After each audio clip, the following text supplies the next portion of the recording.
You ever have one of those days where the universe just seems to set up a front row seat for karma in action? Yeah, that was the day I saw the whole town of Maple Ridge stop and watch a woman named Linda Foster learn, loudly and publicly, that the rules actually do apply to her. It was one of those warm Saturday afternoons when the grocery parking lot feels like a battlefield, cars circling, people honking, everyone praying for a miracle spot to open up. I just finished loading my groceries when I saw it.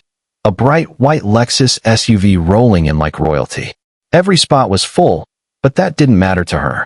Linda slowed down, spotted the big blue handicap sign painted across the asphalt, and without even blinking, she slid right in.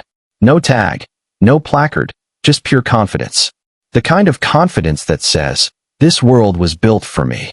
Now, normally, I'd just shake my head and move on, but not this time. Because maybe 10 feet away, there was this older guy in a wheelchair waiting patiently for someone to pull out. You could tell he'd been circling for a while. He had that quiet kind of frustration, the one you swallow because you've dealt with it too many times before. Linda glanced at him, pulled down her sunglasses, and strutted toward the store like she was stepping onto a runway. I swear, you could almost hear theme music playing in her head. That's when I heard someone behind me mutter, "You've got to be kidding me." I turned, and there was this younger guy holding his phone, already recording. "Nah, man," he said with this little grin. "The internet's gonna love this." A few minutes later, the tone of the whole lot shifted, low murmur, then silence, as a black and white cruiser pulled in. A cop stepped out, calm as could be, the kind of calm that only comes from dealing with nonsense for years. He took one look at the Lexus, one look at the blue symbol under it, and I swear, you could see the disbelief cross his face like a wave. Then he pulled out his ticket pad and started writing, slowly, deliberately, like an artist signing his masterpiece. People started whispering, chuckling, recording from every angle. The officer checked the plates, jotted notes, even looked inside the car, like he was inspecting a crime scene. And just as he tucked the bright yellow ticket under the wiper, Linda reappeared, coffee in one hand, shopping bag in the other, talking on her phone like she was closing a deal. Her eyes landed on the ticket. She froze. Then came the classic three-act meltdown: shock, disbelief, rage. "Are you serious right now?" she snapped, marching toward the officer. "I was gone for 2 minutes." The officer didn't even flinch. "Ma'am," he said, "you're parked in a disabled space without a permit." Linda let out this sharp laugh. "Oh, come on, I was just running in." He pointed to the sign, then to the man in the wheelchair, still waiting nearby. "And he's been sitting there the whole time, waiting for you to follow the law." That shut her up for half a second, but then she doubled down, waving her coffee cup like a lawyer in closing arguments. "This is harassment. I pay taxes. I'm not some criminal." The crowd snickered. Someone whispered, "Oh, she's going viral tonight." The officer stayed cool. He didn't raise his voice once, just pulled out his radio and said something short, professional. 2 minutes later, the sound of a tow truck engine filled the air. That's when Linda lost it. No, you can't tow it. I have places to be," she yelled, trying to stand in front of her SUV like she was defending a national monument. The driver didn't even blink. The hook clanked, the cable tightened, and that shiny Lexus lifted off the ground like poetic justice in motion. The crowd went wild, phones up, laughter echoing through the lot. And Linda, poor Linda, was spinning in circles, yelling about unfair treatment, calling the officer names I won't repeat. When her car finally disappeared around the corner, she just stood there, hair a mess, coffee splattered down her blouse, staring at the empty space that wasn't hers to begin with. You'd think that was the end of it, right? Oh no, that was just Act 2. By that evening, the video was everywhere: Twitter, TikTok, Facebook.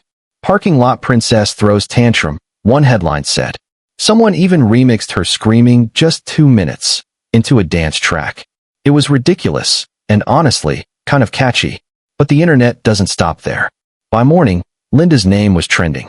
Memes of her SUV sprouting angel wings, captions like "Handicap Spot Airlines, now boarding," flooded every comment section.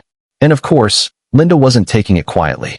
She went online, writing these long Facebook posts about how she was bullied by strangers and unfairly shamed. But every post she made just fueled the fire. People screenshot, mocked, reposted. The damage was done. She'd become the face of entitlement, and there was no PR team on earth that could spin that story. Then came the court date. The whole town seemed to know about it. I didn't go, but half my friends did just to watch. She showed up in a beige pantsuit, hair done, sunglasses on indoors, still clinging to the last shreds of control. The courtroom was packed. The judge, this older woman with sharp eyes and zero patience, called her case. Linda started talking before she was even asked to. Your Honor, this was all a misunderstanding. I was under a lot of stress that day, and I was gone for barely. The judge leaned forward. Were you parked in a handicap space without a permit? Linda hesitated. Well, technically yes, but... A ripple of laughter ran through the courtroom. The judge raised an eyebrow. So, the sign, the blue paint, the missing placard, all just decorations? The prosecutor pressed play on a tablet, and there it was, the viral video, projected on the courtroom screen. Every scream, every excuse, every ridiculous gesture. You could hear people trying not to laugh. Linda went red, tried to cover her face with her papers, mumbling, "This is taken out of context." The judge sighed. Ma'am, context doesn't change the law, and the internet doesn't hand out sympathy awards.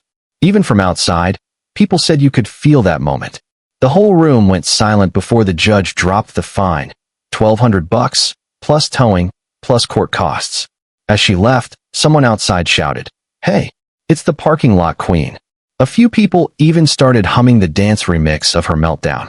She tried to storm off, but in the cruelest twist imaginable, her heel got caught in a crack on the sidewalk. Papers flew everywhere. Someone gasped. Someone else laughed.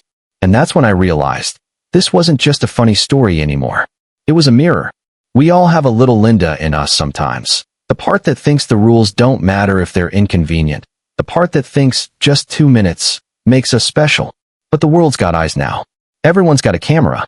And sometimes karma doesn't whisper. It live streams. I still see that old man in the wheelchair sometimes, at the coffee shop near the same plaza. He's got this small, knowing smile whenever people hold the door for him. Once, I asked him what he thought about the whole thing. He just chuckled and said, "That cop gave me back a bit of faith that day." And maybe that's the heart of it. Justice doesn't always come with flashing lights or big speeches. Sometimes it's just a calm man with a ticket pad doing his job, while the rest of us finally see what fairness looks like. So what do you think? Was Linda just a victim of public shaming gone too far, or did she earn every ounce of it? Drop your thoughts down below. I really want to know where you stand on this one, because sometimes the line between karma and cruelty isn't as clear as blue paint on asphalt.